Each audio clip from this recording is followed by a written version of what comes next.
നിങ്ങൾ ഇതുപോലെ കെട്ടിപ്പിടിക്കണം. നമ്മുടെ അമ്മയെ കെട്ടിപ്പിടിക്കാൻ ഇഷ്ടമല്ല, അതുപോലെ ഈ അമ്മയെ ചേർത്ത് പിടിച്ചിട്ട് പറയണം, അമ്മ എനിക്ക് ഈ പ്രാർത്ഥനയൊക്കെ പ്രാർത്ഥിക്കുമ്പോൾ ഭയങ്കര ബോറാണ് കേട്ടോ, ഒരു ഉഷാറ് വരുന്നില്ല, ഒരു ഉണർവ് വരുന്നില്ല, എന്നെ ഒന്ന് സഹായിക്കാവോ, ഈ കയ്യിലൊന്ന് എന്നെ എടുത്തിരുതാവോ, അമ്മയുടെ ഈ നീല കുപ്പായത്തിനുള്ളിൽ എന്നെ പൊതിഞ്ഞു പിടിക്കാവോ, അമ്മയുടെ മടിത്തട്ടിൽ ഈശോയെ എത്ര തവണ ഇരുത്തിയതാ, എന്നെയും കൂടി ഒന്ന് ഇരുത്താവോ, അമ്മയുടെ രണ്ടാമത്തെ മകളായിട്ടൊന്ന് എടുക്കാവോ, എന്നെ പഠിപ്പിക്കാവോ. ഇങ്ങനെ മക്കളെ നിങ്ങൾ അമ്മയോട് സംസാരിക്കണം, അമ്മ നമ്മളോട് സംസാരിക്കും.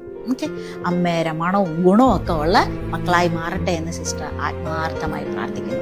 അപ്പൊ മക്കളെ, നിങ്ങൾക്ക് ജപമാല കയ്യിലുണ്ടെങ്കിൽ നമുക്ക് ഒന്നിച്ചൊരു നന്മ നിറഞ്ഞ മറിയമേ എന്ന പ്രാർത്ഥന ചൊല്ലിയാലോ? അപ്പൊ ഒന്ന് എണീറ്റ് നിൽക്കാം, ഒരു ജപമാല വേഗം പിടിക്കാം.